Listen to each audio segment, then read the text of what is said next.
So I think we are live.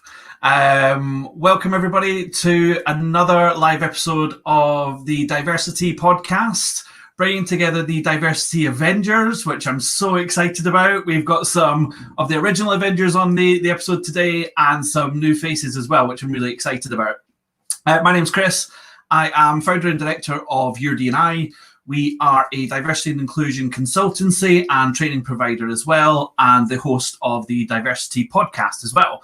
I'm very, very honoured and privileged to have such a diverse range of people on the podcast today. A little bit about why we're doing this live episode as well. So this week, Dinc have launched their new social media app. So what they've done is created a platform for diversity and inclusion professionals, anybody who's interested in D&I, and it's a safe space to engage with like-minded individuals, as well as finding out more about resources, different topics that encompass D&I, as well as jobs boards, things like that as well. So the guys have done a fantastic job with the launch this week. We're the third in the series of 5 this week of special events that are happening. So big thumbs up to the guys at Dinc. So we're going to get kicked off. So my guests are going to introduce themselves to start with, and then we're going to get stuck into the topic of what's the point. So we will start with Joseph Coleman, a very, very good friend of mine. We've been trying to get him on the podcast for a really long time. So Joe, if you want to give us a brief introduction. Thank you, Chris. Hello, everybody. Yeah, as Chris has said, my name is Joe Coleman. I'm an employability advisor for Nottingham-Trent University. A big part of my role is guiding students and working with them on how to find a placement as part of their module and to get them ready for their life after university. So it can be anything from CVs, interviews, oh my God, I'm leaving university, I don't know what I'm going to do. It's a very wide-ranging role, which is where I met our wonderful host. Thanks, Joe. And Debbie, we'll come to you next.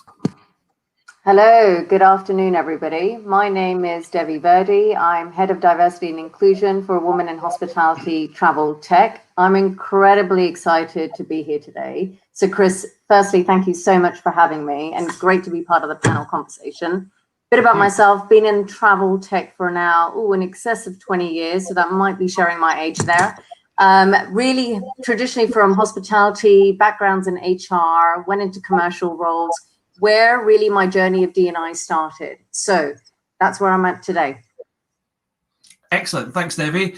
And we'll come to one of the OGs of the Diversity podcast, Amy. Hello, I'm Amy Godin. I've had a career in marketing so far. So working for Fine & Country, luxury estate agents, the Hoxton Hotels, Smart Tech in Selfridges and other high-end department stores. And it's quite a sort of lifestyle background.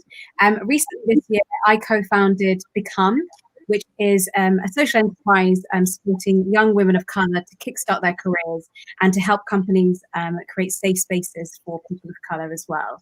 I'm also Chief Marketing Officer for WHTT, where Debbie is also a part of. And I'm very happy to be here. Cool, thank you. We'll come to Sadette next. Hi there, so I'm Sadette Kelton. Everybody calls me Sar. My role is the D&I and recruitment advisor for the EMEA for a large tech company based in London and the States. Well, actually, we've got quite a few offices, but yes, they're main hubs. And I'm delighted to be here. Thank you so much again, Chris, for inviting us and meeting everybody. Awesome. Thank you, Sar. Yeah, wonderful to have you. I think you give some really great insight to the problem with BAME when we had that discussion the other week when we launched that episode. So thank you for joining us. And last but in no means least, Stuart. Hi, Chris. And yes, echo what everybody else says. Thank you very much for having me along. My name is Stuart Blair. I am the workplace product manager for a company called TextHelp in Northern Ireland. I specialise in going into organisations and looking very much at the neurodiversity side of things and looking at trying to remove barriers to disclosure within organisations and helping them to be more digitally inclusive. Perfect. And I just want to say thank you so much for giving up your time, everybody, today to join us. I really, really appreciate it. I know everyone's got quite hectic schedules. So with that, we're going to get stuck in. And it's a conversation I've had with a few of you already, the topic that we're discussing today. Obviously, there's been a lot of press recently around aspects of D&I, especially in different governments across the globe. We have Trump, who's trying to block D&I training for everybody. And we have the Tory party, so the party who lead our country, refusing to do unconscious bias training, with some really derogatory remarks coming out of that from members of parliament. So with that in mind, and with obviously a lot of people watching what's happening in the world at the minute, what's happening within the country, what's the point of diversity and inclusion? If governments don't seem to be taking it very seriously, why should we? Amy. I was just thinking, I need some time. Well, what's the point? I mean, I think it harks back to kind of why it started in the first place. You've got to think about that, and that's just to give people a voice and to make people feel included, and that's everybody. Everybody has to feel that they're an equal part of the community, of the conversation, of a particular culture or workplace, and that's how you maximize workforces. That's how you get the most out of them, but that's also how you make people feel valued, and that's really important as an individual. And yeah, I think diversity in the kind of modern age, maybe just this year even, I'm starting to wonder how I feel about that word itself. I think it's a useful word. It's obviously been used a lot, but it's become a little bit synonymous with this kind of tick box exercise of we've got BAME or we've got this, or we've got that, and that for me is slightly problematic. And I think too often it's kind of used alongside, quotas and that sort of thing. So I'm just kind of working through myself really how I feel about that word. I'm starting to think that inclusion kind of says it all. Yeah, I agree. Anybody got any thoughts on Amy's point there? I'll go. And I think, Chris, just going back to your question, right? What's the point? I look at the public sector and I look at the private sector. Now, my history has only ever been in the private sector, really. And what I fundamentally see, and having been in those roles, being a change agent myself, is that, business leaders, right, across industries, right? There are some industries that are well-versed than others, some sectors who are, light years ahead in this space, versus other sectors. The reality is that they're starting to understand that diversity, equity, and inclusion, right? It's all three for me personally. It's not just a nice to have, right? It's morally the correct thing to do, and it's a necessity for business success. I see the importance of having a really inclusive and diverse workforce. I've had firsthand experience of building teams, of making sure that. Why? Because I know that not only does this bring tangible business benefits. When we talk about tangible business benefits, you talk about having, not like-minded. You talk about having a varied-minded collection of individuals around a room who come up with different ideas, right? That innovation brings about productivity. That productivity impacts an organization's bottom line to some extent, right? Whether that is something that you can see or you can't from an ROI perspective. So for me, I think that, and if you go back to your question about, programs or training that governments are now, that they're shunning away, or they just don't feel that they need to be doing it because it's a tick box exercise. Listen, I think the starting point of every organization does differ. And I think you'll all agree with me that, there isn't one silver bullet. You can't just stick a plaster on an organization and say, hey, we've done that. And I think to Amy's point, sort of that whole piece about it's a tick box, a tokenism gesture more than anything. I personally, I am a fan of unconscious bias training to a certain extent. Why?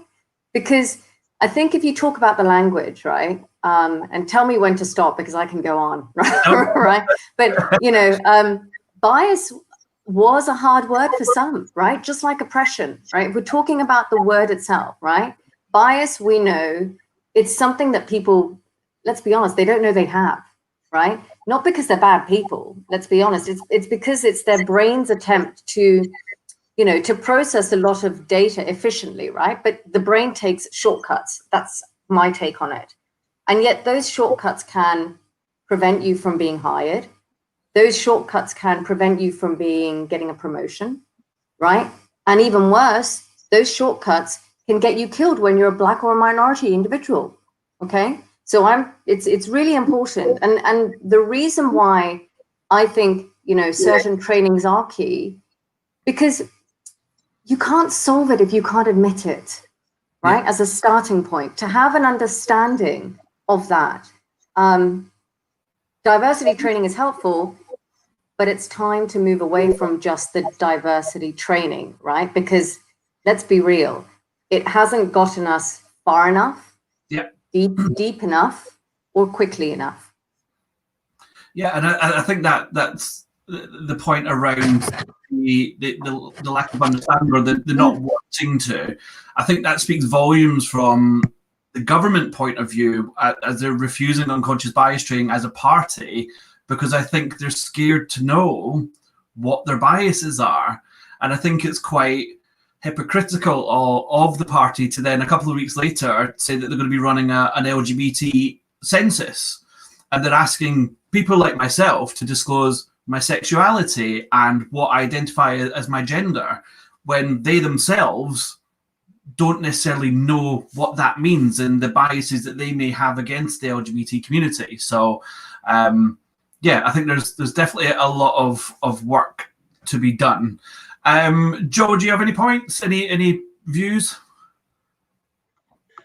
So I was just thinking, there's a really interesting point, Amy, about using that term in general, the term BAME, and it's something that we're looking at in one of the task groups that I'm part of at the university.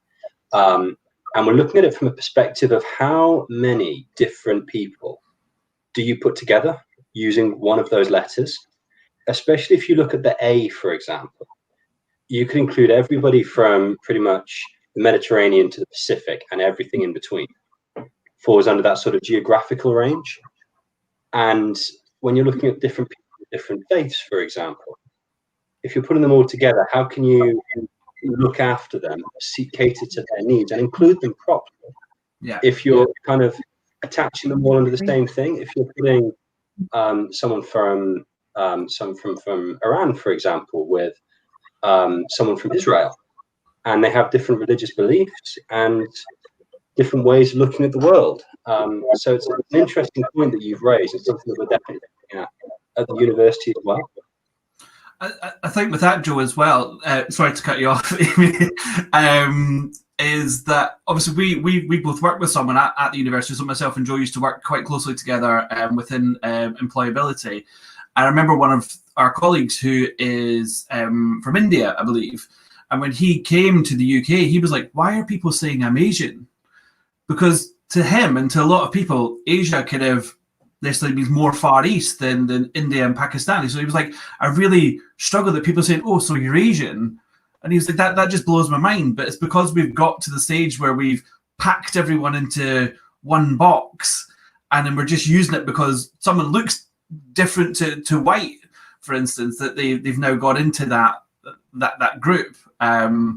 So that, I know we've obviously spoken about it in previous episodes around BAME, and it's something that you said you had difficulty with yourself about where do you fit within this BAME box and within society. What's your thoughts on what Amy and Joe have said? Yeah, absolutely. I struggle with the term BAME. It's I struggle with the term BAME. I don't know where I sit in that, because my mum is considered white, and then my dad is Middle Eastern, and whatever the rest of his DNA includes, Mediterranean, North African, or like South American, everything. So where do I sit? And that's my struggle. other piece of my struggle is that the term BAME does create almost a them and us. And I think that rather than doing good, it might create more conflict. So again, yeah, I guess the term BAME needs to be there to get the wheels in motion, as we discussed previously. But again, I don't know where I fit into that box. And then I guess going to Amy's point about the term diversity, it's not limited to just the colour of your skin, race or your heritage. It's linked to disabilities, your sexual orientation, and so forth. So education is absolutely key. And with the government refusing the unconscious bias training, it really does sadden me, because it's very important. It's not just a colour issue as such. Yeah, there's more to it. I agree. I think what's sad to see as well with the government refusing this is that working for a university, and the role that I was in previous, and the role that Joe did as well, is a lot of our job was looking at opportunities for underrepresented students. And there was so many of these government schemes that were coming through to have more Black students coming into government, or more BAME students coming into government. And actually, how is that going to make them feel as a minority within government, that actually their own boss or anybody like that is just not willing to have that conversation and to really open up about it? Amy, sorry, I did cut you off. No, not at all. I just thought that's really interesting what you were saying. I think that's something that we've kind of been speaking about a lot of Become, is obviously they've just launched the 100 Black Interns initiative. I don't know if you've seen, basically, lots of kind of big companies have said they would take on 100 Black interns or whatever, which is amazing in the sense that representation is going to be there. That's fantastic. And I think at this point we do need something as radical as that, just to get people in the door, which is a sad fact, but it's true. However, there's not, as far as I can see, and as far as I've done my research on, there's not an initiative in place to actually welcome them when they're there and make sure that the company itself that they're going to has had sufficient D&I training and will be a safe space for them and will let their voices be heard. And on top of that, there's a clause where it says as well that the 100 Black interns will then train the next 100 Black interns when their time is done, their internship is over. Meaning you kind of get this sort of separate culture within a business, which I just think kind of ostracizes them even more from the community within that space. I just think that's quite damaging, actually, quite negative to differentiate them like that, and also for their personal kind of imposter syndrome, whatever you want to call it. We've only been chosen because they needed 100 Black people. That's a lot of people, and they needed spaces to be filled. They needed Black people to fill them, and that's not. I think it should also have a merit there. There should be a hefty interview process, or an exam you can take, or something that just makes you feel like I belong here. I deserve it. Yeah, I agree. You're almost kind of creating a culture of kind of, well, you're Black, so you'll understand. And they'll listen to you, when actually that's not the purpose of it at all. Like, you want people to feel included within their organization from everybody. So if you're just pairing people off because they have the same skin tone, or they're from a similar background, or kind of culture fit, then that's not progress. That's not pushing the agenda, moving the agenda forward. Stuart, what do you think to what we've been discussing so far? Yeah, I would be nowhere near as much as an expert as the other panelists here as far as BAME is concerned, but I do have a couple of interesting points just on what I've picked up on. The reference what Amy was talking about there, you almost want the individuals coming into those roles as well to be qualified to teach the next generation. So not just that they've been put in a role because of their skin color or ethnicity, you want them to feel like they deserve and are qualified, potentially even qualified enough to move on to another role or get another job in the future career. You want it to be a roadmap thing, not like you've mentioned there, just segregating someone into one particular part of a workforce. Something that Debbie mentioned very earlier on was about different ways of thinking within teams. And actually that's a lot of what I do in terms of neurodiversity. There was a study by Harvard Business School that said that teams that had different creative ways of thinking, so for me, very specifically, people who may be dyslexic or autistic, teams that include people from that are 30% more productive than teams that are neurodivergent and think the same way. So I think that's the same from people's experiences, cultures, backgrounds.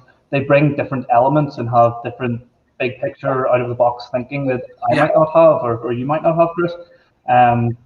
The only other point in terms of government that I've been thinking, in my previous role with TextHelp, I covered the government sector, so I spent 90% of my time going into big government departments and talking to them about digital inclusion, neurodiversity. And what I think one of the big issues with the current government is that there's absolutely no consistency between government departments. So how I was treated and how I was dealt with in one government department, example would be the Department for Work and Pensions, biggest government department in the UK, took us on board and rolled out our assistive technology to 90,000 members of staff, which is incredible. So they're all digitally inclusive. They have a massive program. They're the only central government department that would do that. So all of the others looked at it slightly differently, even when you've had the lead from the biggest one. And it wasn't a funding issue, it wasn't anything. They just didn't necessarily see a requirement, or it wasn't necessarily on one person's desk to take the lead on it. A lot of cross-departmental issues and things like that. So, and that's something I went through for about 2 years with central government department. Actually, when you get down to local authority, it's much easier. Yeah. Which doesn't make any sense for me, because they should be taking their lead from central government. So yeah, that's kind of what I've observed in my opinion. Yeah, I think without getting too political, I suppose, I think that's apparent with what's happening in the country at the minute. We've got different lockdown measures and like different rules for different cities, even though they're in tier 3 and things like that. No one really knows if we're coming or going at the moment. So it doesn't surprise me necessarily to hear that different departments in government aren't talking to each other. They're almost set up as different entities and different organizations. And I think they've got to such a massive size, all these different departments, that actually we've lost our way a little bit. It's a bit like the NHS. Now, the work the NHS do is incredible. However, the more senior you get within the NHS and the more kind of behind the scenes that you get within the NHS, there's lots of different departments doing different things and trying to spend money just for the sake of it. And I heard a horrendous story a couple of weeks ago that there was a department within the NHS that needed to spend money in order to get the funding again for next year. So they just bought a bunch of laptops because they didn't need these laptops, but they had to spend it on equipment for the office. So they just had to spend the money just so they would get the money next year. So that's fundamentally wrong completely. But that's kind of a whole other conversation for a whole other episode, I think. So obviously, as D&I professionals and people who are really passionate about diversity and inclusion and kind of real advocates for D&I, what can we do? So obviously we're hearing a lot of this negative talk from government and governments overseas, and there's a lot of resistance there almost. What can we do as professionals or practitioners or advocates to make sure that this momentum is carried on and it's not just seen as a fad? And Amy, I think you hit the nail on the head there when we use the term diversity. It's almost become a bit like unconscious bias, because people are used to hearing it now, but actually it doesn't really mean anything, because unconscious bias has almost been done to death a little bit. And you said earlier, Debbie, it is really important, unconscious bias, but because it's just been rolled out as a bit of an HR exercise, that people aren't really taking it seriously. So what can we do as professionals? So I'm putting the question out to anybody who wants to answer. What can we do to make sure that we keep on going? Who's taking it? I was going to jump in there from someone who's not necessarily a professional within the same industry as you, but I think it's remember your motivations for why you got into the industry, why you guys decided to be D&I leaders, and remember the motivations, because those motivations, I would imagine, hasn't changed. The topics may have changed, and a certain spotlight gets shined on a certain area at a certain different time, which isn't necessarily great, but that's media for you. But you look at a lot of people that are being more outspoken now, and one of the things that immediately sprung to my mind there was the diversity dance group thing they did on was it Britain's Got Talent or something, and the amount of Ofcom complaints that got. Like, I find that incredible. I find that a very moving piece of art, if you will, but I find the repercussions from that incredible. And I think there's a lot of work to be done, probably led by government, to change media aspirations and how these things get a certain spotlight shone on them, but then the legacy feels away. So for me, it would be just to remember, maintain the motivations that you did when you first began this journey, because they probably haven't changed. Yeah, no, completely agree. I think obviously what happened at Strictly at the weekend as well, that we had our first ever same-sex pairing, and the backlash from that, some of the comments have just been like, it blows my mind that that people still think that way.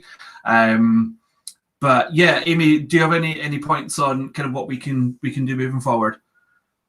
Yeah, I think what definitely motivates me is just thinking like I wouldn't want anyone to have to go through anything like what I've had to experience in a workplace before. I think creating that safe space is just imperative, and everyone deserves to be, to feel represented and to feel like they have their voices heard at every platform, whether it's on Strictly Come Dancing or in your office job. It's really, really important, and I think it's hard not to get bogged down with all the kind of negativity or people saying you're overreacting, or that racist undertones don't exist, whatever they're saying, which is true. You have to just move away from that. And I always quote Michelle Obama here, where I'm like, just rise above it. When they go low, you go high. And I think that's how you come off stronger, is by educating people on things when you kind of get attacked with something. I don't say that's wrong. I say, oh, interesting, here's one view on it, maybe you could explore that. And just it can be exhausting schooling people. Don't feel like you have to do that, but I found literally having some pre-made examples of things to say can really help, because we've all been there when we felt really flustered when someone said something to us, and then we wish we'd said something and had something ready. One thing that really does get on my nerves is that whole like woke agenda thing. So I think when they said, they weren't going to do the unconscious bias training, and from what I've read, from what I've seen, I think it was about 40 people in the Conservative Party who said they weren't going to do the unconscious bias training. And they kind of treat this woke agenda thing as if it's a negative. And they've kind of claimed it as their own and used it as this kind of dangerous weapon against people. And that's how I think you can get branded as the angry black woman or something like that. But being woke is an amazing thing. It implies you're educating yourself about the world and societal issues and the environment and everything. So saying they won't do the training and don't acknowledge that there's racism in the UK is really unacceptable in my opinion. But like I said, when they go low, we go high. Absolutely, I love that. Good old Michelle Obama. I think what's been apparent about this whole, the comments about the woke agenda and kind of this new generation that's coming through, I think, like you said, they're really, really powerful. And we've now got this generation coming through that just don't care about if they're going to upset people. Like, if it's right and it's something that we need to do, they are not going to let go of it until something happens. And I think that's why, especially this year, Black Lives Matter has been so, so powerful, because we've seen it happen in previous years, but the extent that it's happened this year, and again, I think after what happened yesterday, I think in Philadelphia, I think we're going to see more movement happen on the run up to Christmas. Unfortunately, if people don't know, another gentleman got shot yesterday, I think, by the police in Philadelphia, another black man. So we've still got a lot more work to do. Personally, I think the woke comments that come through from my MP, a guy called Ben Bradley, who I've openly spoken about before, I have huge amounts of frustration with him, because the area that we live in isn't seen as affluent. We have a very large population of low socioeconomic groups and single parent families and single parent incomes coming through. And he will make comments around Black History Month, for instance, that because Sainsbury's were doing Black History Month events, he was now refusing to shop in Sainsbury's because he saw it as segregation. And in the remarks that were made around free school meals, he said, well, why should we fund people who are being brought up in brothels and crack houses and crack dens? And I was like, number one, is this the 90s? Like, do we still talk like that? And number two, this is most of your constituents that we're talking about here that actually come from these low socioeconomic groups who need these free school meals. Like, kids need nutrition in order to learn throughout the day. And the fact that these remarks were being made by someone who represents such a huge area with such a low socioeconomic group, a big socioeconomic group, that it just baffles me that these types of comments are being made by people who are quite powerful as well. And it's terrifying. So I'm lobbying him. That's what I'm doing at the minute. So I've been tweeting him, and I've invited him on to an episode of the podcast to have an open discussion about unconscious bias and about what's actually been going on. I've yet to have a response. Probably not likely to get a response, but I feel like I'm doing something by continually lobbying him and trying to get his point of view. Sa, what about you? What can we do moving forward? So answering sort of Stuart's question, my sort of motivation for being the advocate in D&I is that I'm neurodivergent. And I think when I started out my career, so my first ever job, I did suffer imposter syndrome because I didn't want people to know about my disability. And also the environment I worked in was predominantly public school boys. Sorry, we're talking about public sector, public school boys. So, it was a very different background. And because of my struggle there, I just thought it's best if I educate people about how I feel and the challenges that I'm facing to get their buy-in, I guess. And I think my sort of turning point was when I sent out an email, there was a typo in the email. And everybody, including my line manager, started laughing at this particular typo. And inside, I was just like, oh my God, this is my dyslexia. I've just mixed the words around. I'm such an idiot. So every negative thought in the book. And then I pulled my manager to the side and explained, I am dyslexic and this isn't cool. If anything, you're hurting my feelings and causing me to not do as well as I can. So that's my reason for going into diversity, or being an advocate for D&I. So education is absolutely key, because once I did explain my story, once I did describe the challenges that I faced and how I felt emotionally, I was able to get a bit of empathy from the receiving end, I guess. Yeah. And it works better. I absolutely did. I was one of the highest billers in my sales days for the UK, and this is quite a big firm that I worked for. And it was nice getting people to come up to me and ask me for direction. Whereas if you're a dyslexic person, you don't anticipate being asked for direction and guidance.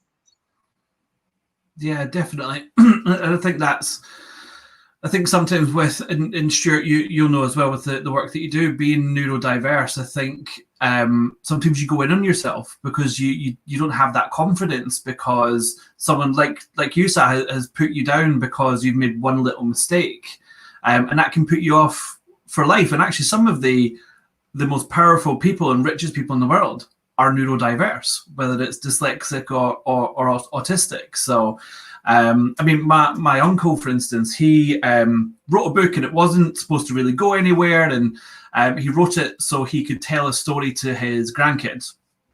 And it was how he left school really, really young. I think he was 12 or 13 when he left school, and was a bit of a jack of all trades, and ended up going into businesses and turning their fortunes around. So companies were losing millions by the day. He would go into an organization, flip it, and actually make them really profitable. And he's very, very good at what he did. He's traveled the world by doing that. And my cousin, so his daughter has a son who's autistic, and my uncle thinks that he is autistic as well. So because he has the same characteristics and the same traits as what his grandson has. So he has struggled throughout his whole life with kind of these things that wasn't diagnosed, but he's been able to kind of achieve so much. And I think that's really, really powerful. It's just having the belief in yourself and the commitment to yourself, and just persevering and pushing through. I think that's really, really powerful. So, and he'll probably die a death at the fact we've even spoken about his book live on air as well. But it's a great book. What's it called? It's called Failure Is Not Final. So it's all about kind of picking yourself up, dusting yourself off if something's gone wrong. He's had lots and lots of different jobs, but finally made it into this organization where he was able to achieve what he did, and he now lives very happily and very comfortably because of what he was able to do and kind of pushing through those barriers. So a real kind of, yeah, exactly. Exactly. Joe, I'm going to come to you next. Obviously, we've known each other for quite a long time. I'm very honoured that Joe's one of my best friends and a real ally around diversity and inclusion. And I think it's really important that we acknowledge the allies as well, because actually they can give us a voice sometimes when a voice can't be heard by the rest. So, Joe, as an ally, from your point of view, what can you do, or what can allies do moving forward and trying to push the I don't want to call it an agenda, but pushing forward with regards to diversity and inclusion? Yeah, so a big thing that got me into diversity and inclusion and working with Chris is that I would be your traditionally non-diverse. And I put that in big speech marks because actually we're all diverse. But my background, my sexuality, my age, religion, I am the traditional non-diverse. And for me, it's a big thing is understanding what is the resistance that people have to diversity and to inclusion. And that is almost half the battle, is engaging with them to understand what it is. And it's very easy just to say, well, it's because they're racist or it's because they're sexist. But actually, they could be the most inclusive person in the world, but it can boil down to something as simple as they don't want to see more competition for jobs, as an example. So for me, it's about understanding what it is that makes people oppose this kind of thing. So Chris's drive to get hold of his MP, I'd be very interested to find out what he has to say and why he's resistant to that kind of thing. So for me, as an ally, it's looking at it from the other side. It's not about what we can do; it's about what we can undo to drive diversity forward. If that makes sense. Yeah. I think one of the best examples I've ever seen or come across with a situation like that and allyship is the work that we did at Nottingham Trent, and we ran the first ever International Women's Week. So we did a week worth of events. We ran an event, very successful event, called Where Are All the Female Icons, where we got industry icons to come in and talk about their experiences. And when I say icons, there were women in leadership, there were women who'd set up their own businesses. It's who I would describe as an icon to me, as someone who I could look up to and who the students could look up to. And I remember having a conversation with the director of employability and said, I'd love for you to come along to this event. And he was like, just not sure it's for me. And I was like, that's fine, but I'd still love you to come along because it's really important what it is that we're discussing here. And he said, I'll come along for 5 minutes. And he came, he showed up to the event, and he still said, I'll be here for 5 minutes and then I'll leave. And then in fact, he stayed for the whole session. So he was there for an hour and a half because he was so engrossed by what actually these women were saying and talking about and their experiences and how important it was. And then we went on to have further conversations with members of management about it and actually what can we do and what more can we do to kind of really drive allyship within the career service. And that's when we had the task groups set up. So I was on the BAME task group, as was Joe, and there were gender task groups and things like that, and they all stemmed from these conversations that we had. And I think sometimes you just have to show them this is what's happening right now, and actually their eyes really need to be opened to what's happening right now, because a lot of people like to live in their own bubble and they don't like to kind of really address what's going on in the outside world, because if they do, they then have to do something about it and have to start thinking about it. So I think showing them and kind of getting them to lead the way, I think that's super important, and I think that's something we need to do more. Debbie, I'll come to you as well, because obviously you've had some really senior roles within your career within kind of the travel and travel tech industry, and you've seen a lot of change happen.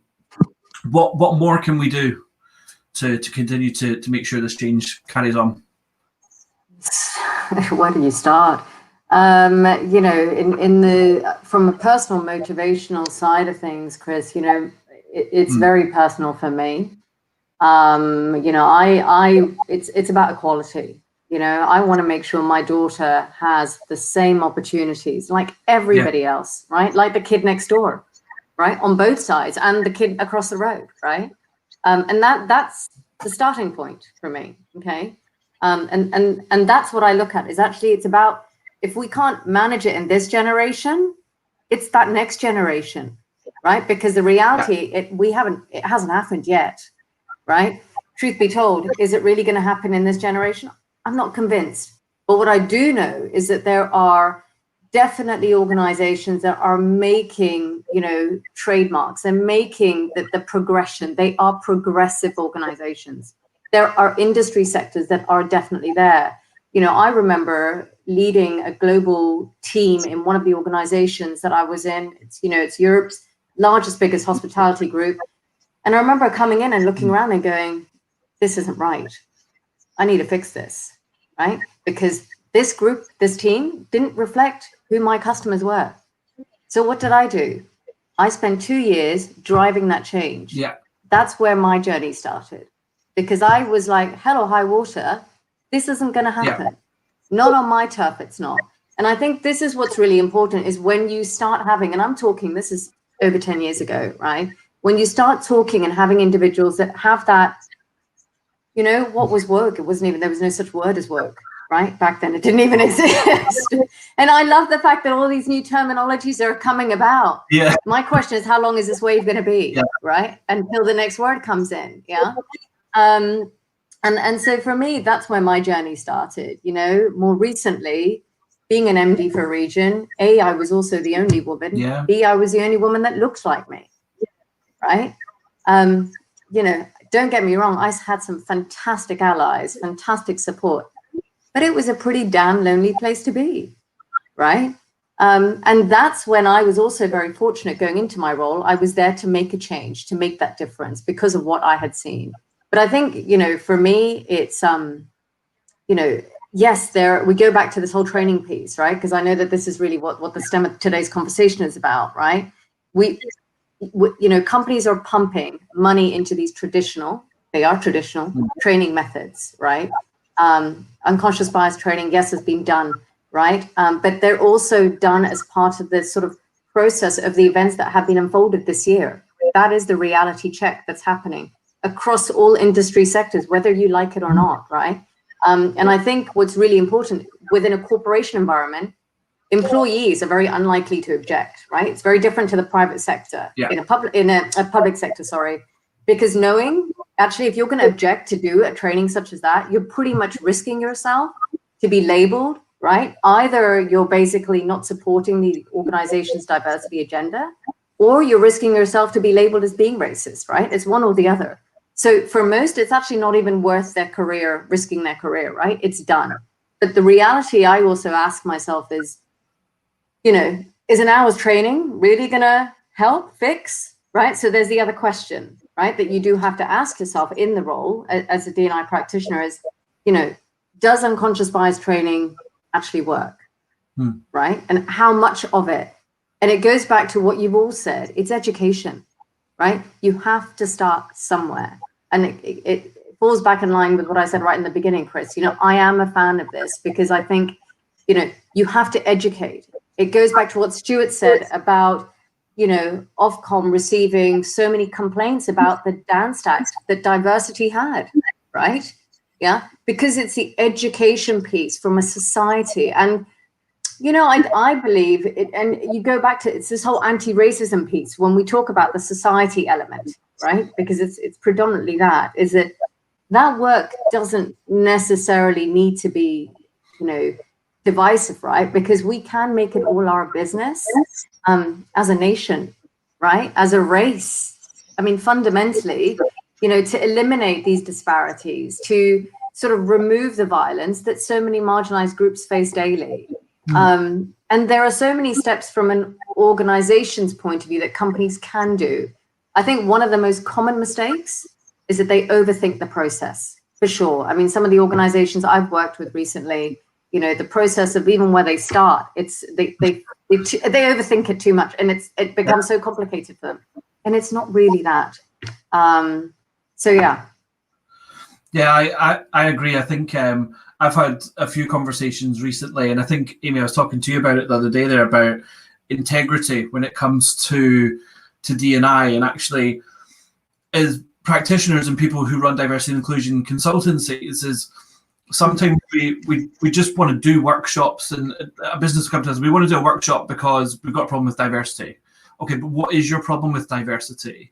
Like, if we're not addressing that first, then there's no point in running a workshop. So that's why I think we need to be a bit more firmer, I think, as a collective, that actually for businesses coming to us because they want, I don't know, privilege training, for instance. We offer privilege training, but I want to know what is the core root of the need for that training within your organization before I even run that. Because without that, I'm just delivering privilege training. That could go to anybody, but actually, why is it important to your business? And we know why it's important to business, but why is it important to your business? And actually, how is it going to benefit you? How is it going to benefit your team? And how is it going to benefit your organization and your clients as well? I think this is something that we, again, forget about, is that a lot of businesses that we work with have clients. So if we're talking about diversity and inclusion, what are we saying to our clients as well? So we're changing everything that we do, our recruitment processes, the way our marketing is done, the way our social media strategies are done. But if we're not talking to our clients as to why we're doing this and they're not on board, then actually what's the point? Which is what we come down to. That's the age-old question. I mean, Amy, I know you come from a marketing background, so I'd love to hear your insights about some of the things that you've seen across marketing when it comes to D&I and like the lack of authenticity, I suppose, and integrity that comes with it. Yes. Yeah. There's been a lot of performing this year, hasn't there? It's got to start internally, hasn't it? You can't. You have to be able to practice what you preach. Stuff of kind of external showcasing of support and, you know, claiming to be an ally and supportive and all of that sort of thing from individuals and companies. But you have to follow that up. You have to really, really be it. And I think especially with this the Gen Zs, I love what it kind of, you know, again, it's kind of this grouping thing, right? But I love what a lot of them are doing, which is they will not stand for it. If you basically say something, you have to be able to follow up. Like, your actions have to be there too. It can't just be empty words anymore. And because they will call you out in a quite brutal public way. It's kind of that thing of like, do you call out, call in? And I'm very much kind of, I prefer to kind of privately message somebody first, maybe drop them an email, DM them on Instagram, whatever, and say, oh, I think you could improve on this aspect, or this is what I feel about this, what you're doing. I give them a chance to kind of rectify it first. That's my personal way of handling it. I don't really agree with the kind of witch hunts that have been going on social media, in my personal opinion. It's quite aggressive, and I think especially when it's targeted at an individual, with everything going on mental health wise right now, I think it's just quite a sort of tricky thing. I think there's a way to do it. It's like that. Fair enough. If they then ignore you, you know, by all means go in. I think it's going to take change at the end of the day. But yeah, I think it all boils down to action, actively anti-racist, not just I'm not a racist, because that just doesn't do anything. So to prove it and actually do something about it, I know we've had conversations about the black boxes on Instagram and things like that. What is your follow-up? What is your commitment to make sure that actually you're educating yourself and ensuring that you're not racist, and ensuring that actually you're supporting people of colour through what's happened this year and through oppression and through everything that's going on, and actually supporting people? I think that's really important. And I think it's sometimes when we talk about organizations and we talk about marketing, businesses a lot of the time just get so wrong. In my eyes anyway, when we come to Pride Month, for instance, and it's, we've got the Pride flag up on our logo and that's us done our bit. And actually, what the hell does that mean? Like, what are you doing throughout the whole year to support your LGBT plus community within your organization? If you changed your logo to black for what happened earlier on this year, what are you doing? What's your commitment? If you're changing the color of your building or your lights to purple for International Day of Disabled Persons, what are you doing? What's your commitment? This is what I want to know as a professional. And when we're having these conversations, okay, so we're doing all these things, what is the outcome? It's not just a case of we're showing solidarity. You need to be doing something about it. I don't know if you can tell I'm a little bit passionate about this.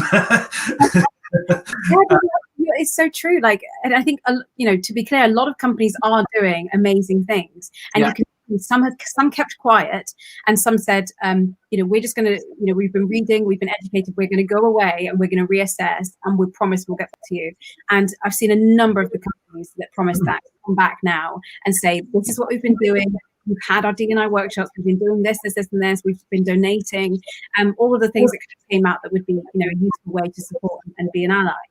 So there are companies out there doing it right, but there's also a lot of displays of companies doing it wrong as well. Yeah, completely agree.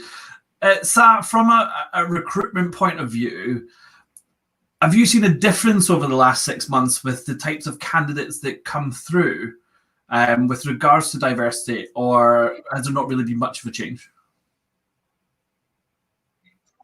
So I don't, at the moment, I've not really done recruitment at the moment in my current role. I'm more, say, working on pipelines and doing the D&I piece. But I do have public sector recruitment experience for about 13 years, and I've worked with loads of central government departments like the ones that Stuart had mentioned, DWP, HMRC, Ministry of Justice. And when I did work for these organisations or contracted to work with these organisations, there was little old me walking into a room with a lot of men of a particular type. So I did go in with quite hesitant that, you know, these guys are not going to listen to me because there's nothing that connects us.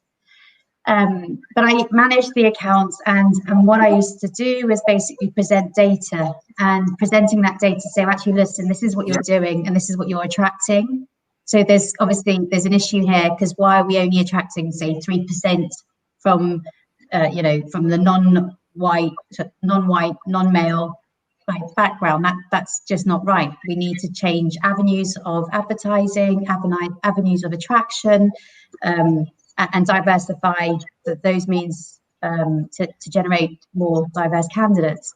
And I think using that sort of data to educate those who are unaware of unconscious biases, you know, who think, okay, we've put in our adverts, you know, BAME applications welcome.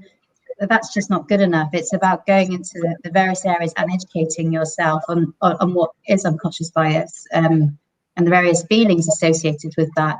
I think Prince Harry recently said something at the Guardian or this week on my Instagram feeds, and he mentioned that although he was incredibly educated, you know, came from the same sort of background as most of our MPs, I guess, or similar, he'd never experienced unconscious bias until he was married to his wife. And that, you know, that just goes to show, actually, there is a need, because you could have all the education in the world, but if you don't know the real sort of ground root of what's happening, then how educated are you? Yeah, most definitely. Stuart, I suppose posed a question to you in the line of work that you do as well with regards to neurodiversity. Do you see inquiries coming through kind of in peaks and troughs with regards to kind of certain trigger dates throughout the year? So obviously you have Autism Awareness Day, and there's certain dates that we talk about neurodiversity, and then it's a buzzword, I suppose, for part of the year, and it kind of fizzles out. Do you see kind of a difference in inquiries and things like that when that happens? Bluntly, no, not really. But I think that's maybe not necessarily due to trends. We see tremendous amounts of very sector-specific inquiries coming through if we happen to have been doing outreach in that specific sector. I think a lot when it comes to neurodiversity, and probably a lot when it comes to BAME as well, it's about, like we've talked about, education, awareness. To pick up on what Sa said a bit earlier about being dyslexic, a lot of what is around that is hidden disability. And I think for individuals, if they have a hidden disability, they tend to hide away themselves. So it scares to be that outspoken person, that confident person, because they almost feel like they're scared of being found out.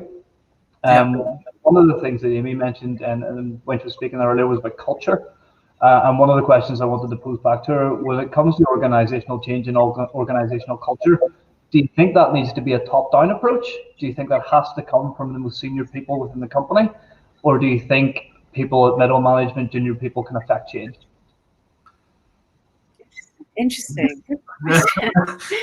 I'm sorry to put you on the spot because that could probably be another podcast itself. But it's something that's very interesting, particularly because of the types of organisations I go into. It always seems to be you have to get senior management on board to affect any change. I want to know if that's the same for yourselves. No, absolutely not. It's the short answer. I think change can come from any avenue, but I think basically when you've got, it's always a pyramid structure, right? So, the junior positions, there's more people. And I think the bigger bracket you take from, the more information you're going to be able to get from a wider demographic. And I think that's so important to have that mix of diverse backgrounds, ideas, stories, religions, to create that culture. Sadly, I do think, though, that any kind of D&I initiatives or anything that can kind of help and support is decide that those decisions are made by the top dogs, and that becomes a money thing in companies. And that's the kind of the negative aspect of it, I guess. But no, I think it should be led by the mass, by the company. It's something we picked up on the other day there as well, Amy, about kind of when we're talking about quotas and targets within organizations, and actually we're so led with targets at these junior levels that we need X amount of Black employees, we need X amount of Asian employees, we need X amount of LGBT representation, gender split. But actually, quotas aren't needed at that level. The quotas are needed more at senior level. I know, Debbie, we've spoken about it as well. And I think actually to make more of a change in cultural change within an organization, I hate using the term culture, but to actually have those targets at senior level, to bring in that diversity at senior level, that's going to change the mindset. And then it's going to filter down within the organization. Yes, it's a very long game, but I think that in itself is something that could make more of an impact. Debbie, what's your thoughts? Yeah, I mean, Chris, we've had this conversation, right, at length, and it goes back from my own experience. Is that it really, from that perspective, if you want to make and affect real change, right? And I mean real cultural change, the initiatives, it is a top-down approach. It's also a bottom-up, right? That there's a two-level way, right? It's not, I don't believe in a one-size-fits-all. No, it's top-down, because you do need the purse strings. You need a budget to drive this, right? If you think you're going to roll out all these initiatives and frankly, you're not running a budget, what are you doing? You're basically then just doing a tick box exercise, right? Yeah. And it's time wasting. It really is, for the organization, for yourself. It's time is money, right? So if you're going to make real systemic cultural change in a positive dimension, you do need the buy-in of the C-suite, right? And I've been in the position where I failed pretty damn quickly, but I learned from it. And you need that buy-in, because if you don't have that, you can't have that ripple effect across the organization. The reality, particularly in travel tech, that grassroots level, it's great. It really is there. You've got the diversity from a demographic, from a gender point of view, if you look at it from every angle, but it's as you come up the pyramid, so to speak. Right. And if we talk about quotas, do I agree that quotas need to exist at the top across organizations? Yeah, I think they're very viable, because that is when you really start to see the change happen. But quotas have to be aligned with the person's skill set, right? It's not just about sticking an Asian person, a Black person in a role just for the sake of increasing that. It's got to be aligned with the person being able to do the job. I wouldn't want to have just got the MD role just because I have the color of my skin. I would have wanted to got the MD role because I know I could bloody well do the job. So there's a two-part to it, right? And that I contribute as a woman, right? So there's a third part to it as well, but the value that I can bring to the organization. So yeah, and that feeds in, the whole kind of, I don't know if you saw in the news a couple of weeks ago, I was reading about it. Chris, I think we spoke about it as well. The Legal and General. Yes. They've decided now Legal own something like 3% of every FTSE 100 company.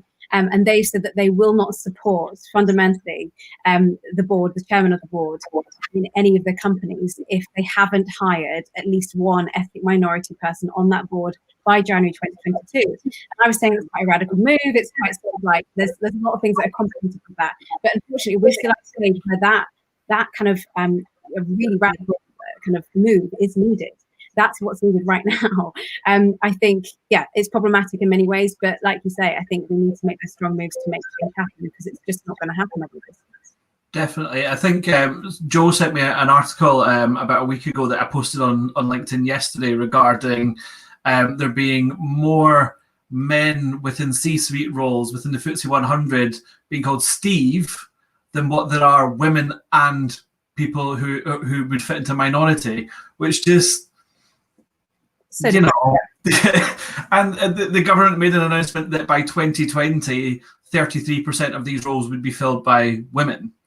And I'd love to see the stats. I'd love to see if that has actually been achieved, or if it's kind of been washed over by, well, we've had COVID this year, we've had other things that have happened, and it'll be interesting to see kind of how that unfolds going forward. We've had some questions. Sorry, Joe. I was only going to say that's exactly what I was looking for, Chris, at the time. Was trying to find clear statistics, and that's about the only thing I could find. So if they're out there, I suspect they are buried and quite difficult to find. But that one statistic on its own, I think, is quite disturbing almost. And it shows how much work we still have. Most definitely, not just in this country. I think in the States as well. I think the name Dave holds one of the same statistics. And I remember an artist a couple of years ago had done this piece where he got all the faces of all the top companies within the States and blended them all together, and they all looked the same, all exactly the same. I'll try and find it and I'll send it to everybody, because it would just it blew my mind. So we've kind of gone over an hour a little bit, but we are still live, so people are still with us. So thank you if you are still with us. We have some questions as well, which is quite exciting. Some points have been made by some of the discussion that we've had as well. So Rob Mason, hello Rob. Rob is a good friend of mine. I've known him for a number of years through the university. Rob's comment is, I agree with Amy, we need to think about inclusion. With inclusion, it's up to each of us to look left and right to include everyone to achieve success, especially now with so much remote working. Would everyone agree with that? Yeah, we're getting a lot of nodding heads, so that's good. And then we've had Els Hall Fairman as well. Els commented that she loved Debbie's point of view on unconscious bias. It's not a silver bullet. She has seen that their unconscious bias training gives people that aha moment, as if their light bulbs went on. It's made a difference in their recruitment practices. So it's great that it being delivered has had that effect. I think sometimes we might need to change the narrative a little bit with unconscious bias training. Something that we try and do is kind of approach it from a completely different angle through the workshops that we do as well. So that was a little plug for us. It was smooth. And we've also had Rob again. So Rob is on it this afternoon. I love it. Sa, thank you for sharing the difficulties of dyslexia. Great to be able to see success from your strength for others that manage the day-to-day. So Rob's made another comment as well. How do we find the right mentors with our networks to help team members and our children to have inspirational guidance, especially when our senior leaders are so busy training, so training versus mentorship? So how do we ensure we get the right mentors in place if our senior leaders are always busy? How do we make that time? Debbie? Okay, so mentorship is very different to sponsorship. Yeah. So run that question, because the question actually sounds more for me like sponsorship, right? Because mentorship doesn't necessarily have to be someone within your organization, right? Yeah. I have two mentors of my own who are not, right, who are both actually men. But, you know, they have a vested interest in my success, right? Internally, where I was before, I had a sponsor who had an interest in me moving up, so supported that. So it's a question of, are you looking for a mentor, which is very different to what a sponsor is? And sponsor, you can both get them internally, but the mechanics are quite different. Yes. Yeah. So I suppose the question was, how do we find the right mentors within our networks? So it could be within your organization, it could be within your own network as well, for us and our children as well. I think I think from the child's point of view, listen, I've got 2 kids of my own. I am their mentor, right? Yeah. I'm the parent, and that's where it starts. Okay, so the question for me, that's a very straight answer, right? If you've got teenagers, I would definitely say within the family circle, right? Within a family circle, even extend it to friends, right? Who are within perhaps your social circle, given that we are in COVID time as well, right? So I'm trying to keep it quite relevant. But from a professional point of view, and you're looking at mentors within your own circle, it depends what you're trying to get out of, right? And that's really important. From a mentorship point of view, what are you? Is it about succession? Is it about career development? Is it about a guide to sort of support you on your journey? And that will really support. Are you looking for somebody who looks like you, right? So there's that mirroring factor that comes in, because if you're a female, does having another female make you feel more comfortable to be able to share, to open? Or are you quite comfortable having a mentor who's a male, because there's less of a power struggle perhaps for you, right? So, yeah. I suppose to challenge it a little bit then, and to challenge Rob's question, is obviously we've talked about finding mentors and mentees within our own circles and within our own networks and communities. However, if you, for instance, the background myself and Joe come from is higher education, specifically focusing on widening participation students as well, it might not be easy to get that mentor from within your circle, because you could be first in family to go to university. So actually no one can talk you through that because they've not had that experience. So I suppose, Amy, I'm going to come to you because of what Become does.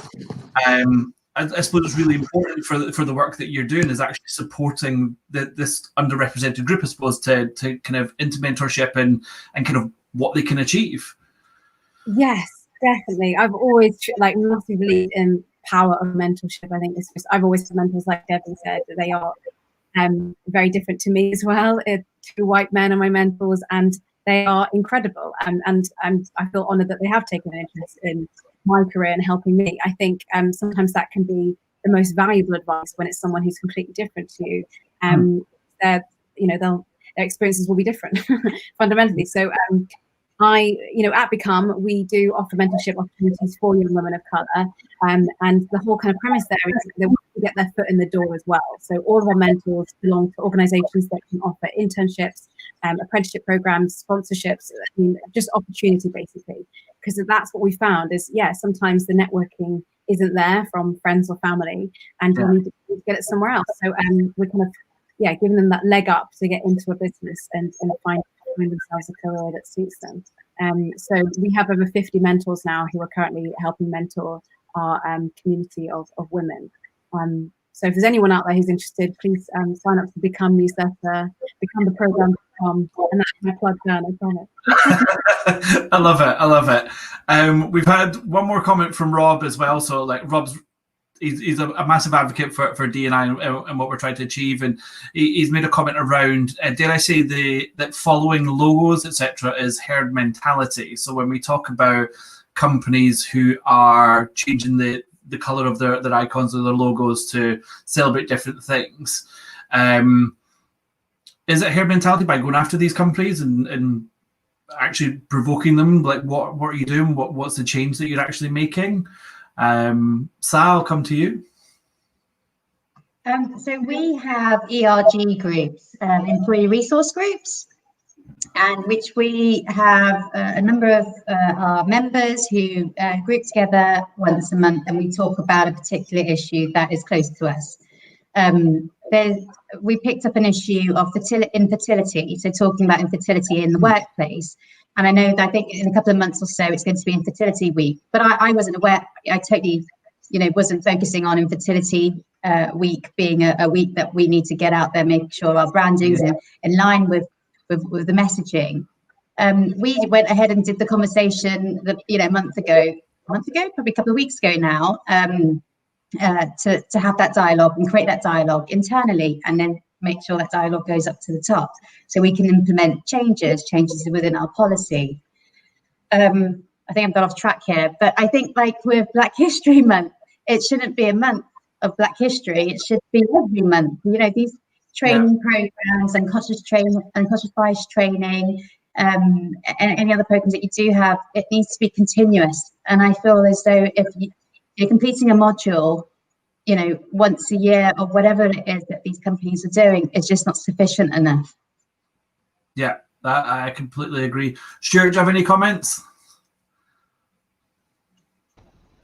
Just following on from what Sarah said, yeah, I agree. It shouldn't be a once in a month that is on our agenda, like Halloween almost. Halloween comes around every October, so we prep for Halloween, and now it's over, so we wait, and then we prep again for it next year. It should be an ongoing thing. It should just be something we have in the calendar that we do once a year. Joe, any comments as well?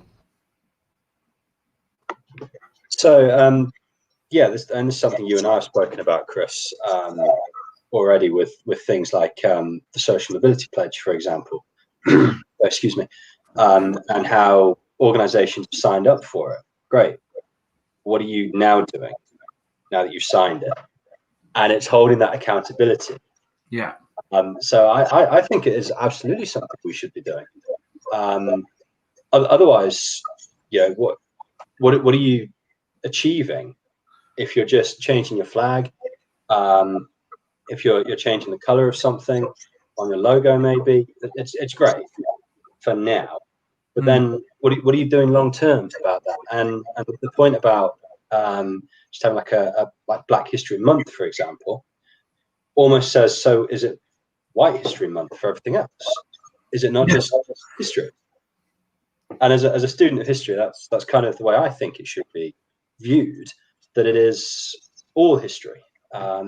So yeah, I agree. It's something that should definitely be done.